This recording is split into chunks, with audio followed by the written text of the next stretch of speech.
یہ علاقے مشہور اسپورٹس گڈز کی وجہ سے سرجیکل انسٹرومنٹس کا کام بھی ہوتا ہے، مگر اصل وجہ شہرت اسپورٹس گڈز ہی ہے، اور اسپورٹس گڈز میں بھی فٹ بال۔ اس وقت یورپ اور امریکہ میں استعمال ہونے والا 80% فٹ بال اسی علاقے سے آتا ہے۔ وہ اب بڑی سنجیدگی سے اسے تفصیلات بتا رہا تھا۔ چند لمحے پہلے والی مسکراہٹ اس کے چہرے سے غائب ہو چکی تھی، لیکن یہ فٹ بال ایڈیڈاس کی اسٹیمپ کے ساتھ پوری دنیا میں امریکن فٹ بال کے طور پر سپلائی کر دیا جاتا ہے۔ اس علاقے میں جو فٹ بال سینٹ میں تیار ہوتا ہے وہ انٹرنیشنل مارکیٹ میں ڈالرز میں بکتا ہے۔ علیزہ کی دلچسپی ختم ہوتی جا رہی تھی۔ مگر اس سارے معاملے کا این جی اوز کے ساتھ کیا تعلق ہے؟ عمر نے اپنی بات جاری رکھی۔ اب یہ سارا فٹ بال وہاں کی فیکٹریز میں تیار نہیں ہوتا۔ عجیب بات ہے، لیکن 90% فٹ بال وہاں کے دیہی ایریا میں تیار ہوتا ہے۔ گاؤں میں چھوٹے چھوٹے گھروں میں عورتیں اور خاص طور پر بچے تیار کرتے ہیں۔ وہاں سے یہ فٹ بال فیکٹریز میں جاتا ہے، ان فیکٹریز میں جنہوں نے جوائنٹ وینچر کیا ہوا ہے ملٹی نیشنل کمپنیز کے ساتھ، اور اب تک وہاں پر ان کمپنیز کا ہولڈ تھا جن کا تعلق امریکہ سے ہے۔ مگر کچھ عرصہ پہلے وہاں کچھ جاپانی کمپنیز نے بھی جوائنٹ وینچر کرنا شروع کر دی ہیں، اور اب صورتحال یہ ہو چکی ہے کہ وہاں فٹ بال کے حوالے سے دو بڑے حریف ہیں۔ ایک وہ فرم جس کا ایڈیڈاس کے ساتھ وینچر ہے، اور دوسری وہ جس کا جاپانی کمپنی کے ساتھ وینچر ہے۔ اس دوسری کمپنی نے ایڈیڈاس کے بزنس کو خاصا نقصان پہنچایا۔ ان لوگوں نے بہت ہی پروفیشنلی کام کرتے ہوئے ان دیہی علاقے کے کافی اندر تک رسائی حاصل کی، اور وہ عورتیں اور بچے جو پہلے گھروں میں کام کرتے تھے انہوں نے باقاعدہ انہیں ملازم رکھا اور اپنی فیکٹریز تک لانا شروع کر دیا، پھر ورکرز کے لیے فیسلٹیز کی بھرمار کر دی۔ نتیجہ یہ ہوا کہ وہاں اچھے ورکرز نے اس نئی فرم کے لیے کام کرنا شروع کر دیا۔ ایڈیڈاس کو ایک زبردست جھٹکا لگا فٹ بال کے بزنس کے حوالے سے، کیونکہ ان کے لیے کام کرنے والوں کی تعداد میں کمی ہو گئی، اور دوسری طرف جس فٹ بال کی اسٹیچنگ 7-8 روپے میں ہوتی تھی وہ یکدم 11-12 روپے میں پڑنے لگا، کیونکہ ورکرز نے زیادہ روپیہ مانگنا شروع کر دیا۔ دوسری طرف یہ بھی ہوا کہ امریکہ میں فٹ بال کا ورلڈ کپ ہونے والا ہے، پھر اولمپکس بھی آ رہے ہیں، اس لیے وہاں اس وقت فٹ بال کی بہت ڈیمانڈ ہے اور بہت مہنگی بک رہی ہے۔ تو فٹ بال کی مارکیٹ میں امریکی کمپنیز کا حصہ کچھ کم ہو گیا۔ پہلے جو فٹ بال صرف امریکن لیبل کے ساتھ بک رہا تھا اب وہ جاپانی لیبل کے ساتھ بکنے لگا۔ تیسری طرف یورپ تھا، جس کی مارکیٹ میں امریکی اور جاپانی لیبلز نے کافی افراتفری مچائی ہوئی ہے، کم از کم فٹ بال کے حوالے سے۔ اب اس صورتحال پر قابو پانے کے لیے ہر ایک نے اپنے ہتھ کنڈے استعمال کرنا شروع کر دیے ہیں، اور پہلے ہتھیار کے طور پر یورپین ممالک نے این جی اوز کو آگے لانے کا فیصلہ کیا۔ جواباً امریکہ نے بھی این جی اوز کا مقابلہ این جی اوز سے ہی کرنے کا فیصلہ کیا۔ طے یہ کیا گیا کہ اس انڈسٹری کے حوالے سے چائلڈ لیبر کا ایشو اگلے کچھ سالوں میں اٹھایا جائے۔ عمر کی معلومات اور باتوں پر اسے حیرانی ہو رہی تھی۔ مگر کیوں؟ اس وقت دنیا میں سب سے اچھا فٹ بال اس کو سمجھا جاتا ہے جس کی اسٹیچنگ بچے کرتے ہیں۔ بچے؟ علیزہ نے بے یقینی سے کہا۔ مگر بچے اتنے ماہر تو نہیں ہوتے ہیں، آپ وہاں جا کر دیکھیں گی تو ان کی مہارت آپ کو حیران کر دے گی۔ مگر بچوں کو ان کی مہارت کی وجہ سے برتری حاصل نہیں ہے۔ بچوں کی انگلیاں باریک اور نرم ہوتی ہیں، ان کے ہاتھ کی اسٹیچنگ میں ایک خاص قسم کی نفاست ہوتی ہے، خاص طور پر جب فٹ بال کو پلٹا جاتا ہے تو اس وقت باریک انگلیوں کی وجہ سے ڈوری بڑی صفائی سے کھینچی جاتی ہے۔ یہ کچھ ویسی ہی بات ہے جس طرح کارپیٹ بناتے ہوئے بھی انٹرنیشنل مارکیٹ میں اس کارپیٹ کی قیمت بہت زیادہ ہوتی ہے جسے بچے بناتے ہیں، کیونکہ جب کارپیٹ میں گرہیں لگائی جاتی ہیں تو بچوں کی باریک اور نرم انگلیاں بڑوں کی نسبت یہ کام زیادہ صفائی اور نفاست سے کرتی ہیں۔ یہی مسئلہ اس علاقے کا ہے، غربت بہت ہے، اس لیے لوگوں نے چھوٹے چھوٹے بچوں کو اس کام میں لگایا ہوا ہے۔ اب یورپ میں چائلڈ لیبر پر بین ہے، اور وہاں گورنمنٹ سرکاری طور پر ایسی چیزیں اپنی مارکیٹ میں نہیں آنے دیتی جس کے بارے میں تھوڑا سا بھی شک ہو کہ یہ بچوں نے بنائی ہیں۔ امریکہ میں بھی ایسا ہی ہے۔ این جی اوز جب یہاں آئیں تو انہوں نے دیہی اصلاحات اور سوشل ڈیولپمنٹ کا نام لے کر فیکٹ اینڈ فگرز اکٹھے کرنے شروع کر دیے۔ کس علاقے میں کس عمر سے کس عمر تک کے بچے یہ کام کر رہے ہیں، فٹ بال کی انڈسٹری سے منسلک عورتوں کی تعداد کتنی ہے، باؤنڈ لیبر کی ریشو کیا ہے، اجرتوں کا ریٹ کیا ہے، ان لوگوں کی کس طرح کی سہولیات میسر ہیں، یہ سارا ڈیٹا اکٹھا کیا گیا۔ اور آپ دیکھیے گا علیزہ بی بی، آئندہ چند سالوں میں چائلڈ لیبر اور بانڈڈ لیبر کے حوالے سے ان ہی علاقوں کے متعلق انٹرنیشنل میڈیا خاصا شور مچائے گا، کچھ پابندیاں بھی لگائی جائیں گی۔ مجھے یقین نہیں آ رہا آ جائے گا، عمر نے اطمینان سے کہا۔ مگر یہ این جی اوز تو تعلیم کے حوالے سے بہت کام کر رہی ہیں، شور زیادہ کر رہی ہیں، مگر کس لیے ہے یہ بھی میں آپ کو بتا دوں۔ فی الحال تو آپ یہ جان لیں کہ ابھی اس علاقے میں موجود فیکٹریز یا فرم ISO 900 کے سرٹیفکیٹ کے بغیر ہیں اور ورلڈ ٹریڈ آرگنائزیشن اور GATT کے ساتھ ہونے والے معاہدوں کے مطابق اگلے کچھ سالوں میں ہر ملک کو اپنی مارکیٹ کھلی رکھنی پڑے گی، مگر اس مارکیٹ میں ان ہی فرمز یا کمپنیز کا مال جا سکے گا جن کے پاس یہ سرٹیفکیٹ ہے، اور یہ سرٹیفکیٹ تبھی جاری کیا جاتا ہے جب چائلڈ لیبر یا باؤنڈڈ لیبر کے حوالے سے اس فرم یا کمپنی پر کوئی الزام نہ ہو۔ مگر ان NGOs نے اتنے اچھے طریقے سے ڈیٹا اکٹھا کیا ہے کہ وہ کسی بھی کمپنی یا فرم کو اس حوالے سے یورپین یا امریکن مارکیٹ میں بلیک لسٹ کروا سکتے ہیں۔ ان NGOs کے پاس مکمل ریکارڈ ہے کہ کون سی فرم کون سے علاقے کے کون سے گھروں سے کتنی تعداد میں کیا چیز تیار کرواتے ہیں۔ وہ یہ بھی جانتے ہیں کہ وہ مال تیار کرنے میں بچوں یا عورتوں کا کس حد تک حصہ ہے۔ اب فرض کر لیں کہ اس علاقے کی کسی فرم نے کسی امریکن ملٹی نیشنل کمپنی کے ساتھ جوائنٹ وینچر کیا، مثال کے طور پر ایڈیڈاس کے ساتھ۔ اب ایڈیڈاس کی شرط یہ ہوتی ہے کہ فٹ بال میں ان کا لیبل لگے گا، اس لوکل فرم کا نہیں، اور ساری دنیا میں وہ فٹ بال امریکی فٹ بال کے طور پر سپلائی کیا جائے گا۔ اب اگر یہ لوکل فرم یہ طے کر لیتی ہے کہ وہ خود مختار ہو جائے اور کانٹریکٹ ختم کر کے اپنے لیبل کے ساتھ دنیا میں فٹ بال سپلائی کرے، تو NGOs کی مدد سے حاصل کیے جانے والے ریکارڈ کو اس فرم کے منہ پر مارا جائے گا اور کہا جائے گا کہ آپ تو چائلڈ لیبر کرواتے ہیں، باؤنڈڈ لیبر کے بھی ذمہ دار ہیں، اس لیے آپ کو ISO سرٹیفکیٹ نہیں جاری کیا جائے گا، جو اگلے چند سال میں امپورٹ ایکسپورٹ سے تعلق رکھنے والے ہر ادارے کے لیے لازمی ہو جائے گا۔ اب علیزے آپ بتائیے وہ لوکل فرم بیچاری کیا کرے؟ ظاہر ہے وہ کبھی بھی ایڈیڈاس یا کسی بھی دوسری ملٹی نیشنل کمپنی کے ساتھ معاہدہ ختم نہیں کرے گی اور یہ سلسلہ چلتا ہی رہے گا۔ علیزے کچھ شوق سی اس کی باتیں سن رہی تھی۔ مجھے ابھی بھی یقین نہیں آ رہا، اگر وہاں اتنی NGOs اس طرح کا کام کر رہی ہیں تو ابھی تک میڈیا نے ان چیزوں کو ہائی لائٹ کیوں نہیں کیا؟ جرنلسٹ تو فوراً ہر چیز، خاص طور پر چھپی ہوئی چیزوں کو ڈھونڈ لیتے ہیں، اور پھر اگر NGOs اس طرح کا کام کر رہی ہیں تو ان کی فیلڈ فورس بھی تو بہت زیادہ ہوتی ہے، ان میں سے کسی کو یہ سب کچھ نظر کیوں نہیں آتا، یا وہ لوگ یہ باتیں میڈیا تک کیوں نہیں پہنچاتے؟ علیزے نے بے یقینی سے پوچھا۔ اس کی بھی بہت سی وجوہات ہیں۔ عمر اب بھی سنجیدہ تھا۔ اس علاقے کی خوش قسمتی کہہ لو یا بدقسمتی، مگر یہ پاکستان کے ان علاقوں میں سے ایک ہے جہاں اقلیتوں کی ایک بڑی تعداد آباد ہے، اور اقلیتوں کا بھی وہ طبقہ جس کو آپ لوئر مڈل کلاس کہتے ہیں، جن کے پاس صرف ایک آپشن ہوتا ہے کہ وہ تعلیم حاصل نہ کر کے میونسپلٹی میں سویپر کا کام کر لیں، یا تعلیم حاصل کرنے کے بعد ہاسپٹلز میں نرسوں یا وارڈ بوائز کے اعلیٰ عہدے حاصل کر لیں۔ جہاں پر اقلیتوں کے لیے مواقع کو اتنا محدود کر دیا جائے کہ انہیں بھوک یا بددیانتی میں سے کسی ایک کو چننا پڑے تو وہ بددیانتی کو چن لیں گے۔ اس علاقے میں بھی یہی ہو رہا ہے۔ فیلڈ میں کام کرنے والوں کا انتخاب کرتے ہوئے NGOs اقلیتی طبقوں کو ترجیح دیتی ہے، ان کے نزدیک وہ قدرے زیادہ قابل اعتماد ہوتے ہیں، مگر اس کا یہ مطلب قطعاً نہیں کہ صرف وہ لوگ ہی NGOs کے ساتھ کام کریں ہیں، ان کے ساتھ ہر طرح کے لوگ شامل ہیں۔ روپے میں بڑی طاقت ہوتی ہے علیزے، اور خاص طور پر تب جب وہ بندہ بے روزگار ہو۔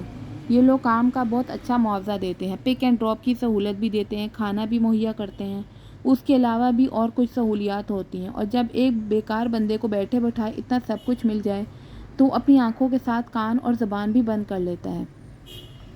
اگر کوئی زیادہ حب الوطنی کا ثبوت دینے کی کوشش کرے تو اس کی زبان بند کرنے کے لیے بھی کئی طریقے ہوتے ہیں، اور ویسے بھی NGOs ان علاقوں سے صرف فیلڈ فورس کے لیے لوگ لیتی ہے۔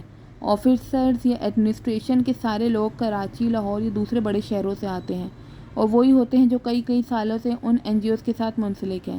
ان کا کچا چھٹا چھپائے رکھنے کی قیمت وہ ڈالرز اور پاؤنڈز میں وصول کرتے ہیں۔ مگر میڈیا کیوں خاموش ہے؟ یہ ساری باتیں ان لوگوں سے کیوں پوشیدہ ہیں؟ وہ اب کچھ فکر مند نظر آنے لگی۔ کس میڈیا کی بات کر رہی ہیں آپ؟ نیوز پیپر کی یا ٹی وی کی؟ دونوں کی۔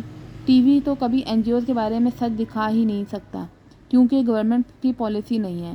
میں نے تمہیں بتایا ہے نا کہ ان NGOs کو جن ایجنسیز کے ذریعے روپیہ ملتا ہے وہ غیر ملکی حکومتوں کی اعلی کار ہوتی ہیں، اور یہ لوگ ہماری حکومت پر پریشر ڈالتے رہتے ہیں۔ حکومت کو NGOs پر تنقید ٹی وی پر دکھانے کی کیا ضرورت ہے؟ اس کے پاس اتنی طاقت ہوتی ہے کہ وہ اس NGOs کو بین کر دے، مگر صرف طاقت ہونے سے تو کچھ نہیں ہوتا۔ گورنمنٹ کس سے لڑے گی؟ وہ کیا کہتے ہیں، بیگرز کانٹ بی چوزر، گدھا گر کے پاس انتخاب کی گنجائش نہیں ہوتی۔ تو ہمارا حال بھی کچھ ایسا ہی ہے۔ اپنے مفاد کے لیے ہم ہر چیز کا سودا کر لیتے ہیں، اس لیے گورنمنٹ بھی یہی کرتی ہے۔ جہاں تک نیوز پیپر کا تعلق ہے تو وہ کہاں کے پارسا ہیں، تم کیا سوچتی ہو کہ وہ واقعی آزاد ہیں اور صرف سچ ہی لکھتے ہیں؟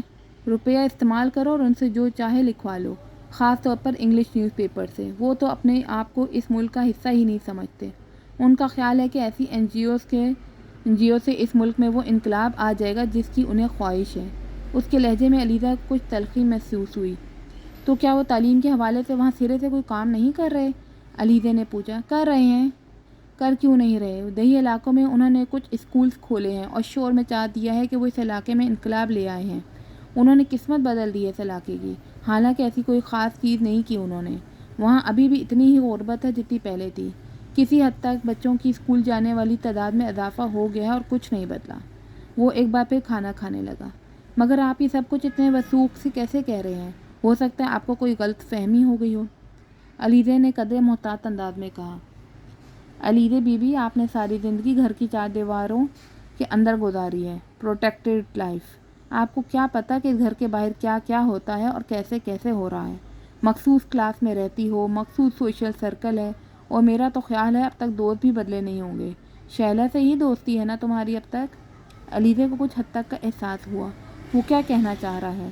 تم سمجھو جو تم جنت میں زندگی گزار رہی ہو ابھی تک، اور جنت میں رہ کر دوزخ ایک الوژن لگتا ہے جیسے تمہیں لگ رہا ہے۔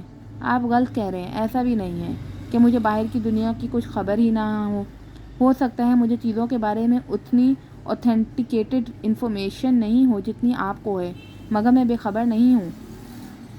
اس نے جیسے کچھ برا مان کر کہا، مگر عمر نے اس کی بات پر کوئی دھیان نہیں دیا۔ تم جیسی لڑکیاں جن کی زندگی ایک گھر کے اندر گھومتی ہے، ان تک پہنچنے والی انفارمیشن اتنے ذرائع سے گزرتی ہے کہ اس میں سے سچائی کا عنصر، تلخ سچائی سمجھتی ہو نا، وہ غائب ہو جاتا ہے۔ اتنا شفاف ویژن آتا ہے تم لوگوں کے پاس چیزوں کا کہ تم لوگوں کو کوئی پریشانی ہوتی ہے نہ خوف آتا ہے۔ اس لیے تو تم اطمینان سے زندگی گزارتے رہتے ہو۔ وہ سلاد کھاتے ہوئے سنجیدگی سے کہہ رہا تھا۔ یہ اس لیے ہوتا ہے کیونکہ جب ہم لوگ کوئی بات جاننا چاہتے ہیں تو ہمیں بتائی نہیں جاتی، جیسے اس وقت۔ عمر نے چونک کر اسے دیکھا اور پھر یکدم کھلکھلا کر ہنس پڑا۔ اوہو، ایسا کیا پوچھ لیا آپ نے جو ہم نہیں بتا رہے؟ ہاں، یاد آیا، تم پوچھ رہی تھی کہ میں اتنے وثوق سے کیسے یہ سب کہہ رہا ہوں، ہے نا؟ ہاں، اصل میں جب میں امریکہ میں پوسٹڈ تھا تو ایک ٹریڈ کونسلر تھے ہمارے، اس علاقے سے تعلق تھا ان کا۔ میں تو نہیں مگر وہ خاصی محب وطن قسم کی چیز تھے۔ کچھ دوستی ہو گئی میری ان کے ساتھ۔ وہ یوں بات کر رہا تھا جیسے اپنی کسی غلطی کا اعتراف کر رہا تھا۔ ہمیں کچھ رپورٹس ملی کچھ این جی اوز کے حوالے سے۔ ہم نے سوچا کہ چلو کچھ ریسرچ کریں کہ آخر یہ معاملہ کیا ہے۔ 2 ماہ ہم لوگوں نے اس علاقے میں ہی نہیں بلکہ یورپ اور امریکہ میں بھی اچھی خاصی چھان بین کی۔ حاصل ہونے والے حقائق اور اعداد و شمار خاصے ڈرا دینے والے تھے، مگر غلط نہیں تھے۔ یہ کیسے ہو سکتا ہے؟ وہ گنگ تھی۔ کیسے ہو سکتا ہے؟ یہ تو مجھے نہیں پتا، مگر یہی ہو رہا ہے۔ تمہارے ڈپارٹمنٹ اتنے سالوں سے اس علاقے میں آ جا رہا ہے، مگر میری جتنی انفارمیشن نہیں ہوگی۔ اس علاقے کے بارے میں میری ہر چیز میری فنگر ٹپس پر ہے۔ کچھ اور پوچھ لو، پاپولیشن کے بارے میں، کسی لوکیشن کے بارے میں، کسی فیکٹری کے بارے میں، کسی این جی اوز کے بارے میں یا کسی اور چیز کے بارے میں۔ پھر 95 کا اکنامک سروے آف پاکستان کھولنا اور تصدیق کر لینا۔ عمر کے لہجے میں اسے عجیب سا فخر محسوس ہوا۔ پھر آپ نے کیا کیا؟ اس نے کچھ بےتاب ہو کر پوچھا۔ کیا کیا مطلب؟ عمر پانی پیتے پیتے رک گیا۔ آپ نے جب ریسرچ کی تو آپ نے اس سب سے گورنمنٹ کو مطلع کیا؟ عمر کے چہرے پر ایک مسکراہٹ نمودار ہوئی۔ ہاں، گورنمنٹ کو مطلع کیا، باقاعدہ رپورٹ سبمٹ کی، اس نے پانی پی کر کہا۔ پھر گورنمنٹ نے ایکشن لیا؟ بالکل لیا، بلکہ فوری طور پر لیا۔ گورنمنٹ نے کیا کیا؟ اس نے تجسس اپنی انتہا کو پہنچ چکا تھا۔ وجاہت حسین کو امریکہ سے جبوتی ٹرانسفر کر دیا گیا، اور مجھے پاپا نے بلوا کر کہا کہ میں فورن سروس میں ہوں، انٹیلیجنس میں نہیں، اس لیے اپنے کام سے کام رکھوں اور فضول معاملات میں اپنی ٹانگ نہ اڑاؤں۔ وہ شاکڈ رہ گئی۔ عمر کے چہرے پر کمال کا اطمینان تھا۔ اور رپورٹ کا کیا ہوا؟ اس نے ایک بار پھر پوچھا۔ رپورٹ کی ایک کاپی سوینئر کے طور پر میں نے اور وجاہت نے رکھ لی، جو کاپی گورنمنٹ کو بھجوائی تھی وہ انہوں نے تبرک کے طور پر امریکہ کے فورن آفس کو بھجوا دی۔ وہ مزے لے کے بتا رہا تھا۔ کیا؟ وہ تقریباً چلا اٹھی۔ ہاں، ٹھیک بتا رہا ہوں۔ رپورٹ سبمٹ کروانے کے 1 ہفتے کے اندر یہ سب کچھ ہوا، اور پھر تقریباً 1 ہفتے کے بعد ایک سفارتی ڈنر میں امریکہ کے فورن آفس سے تعلق رکھنے والے جان پہچان والے ایک آفیسر نے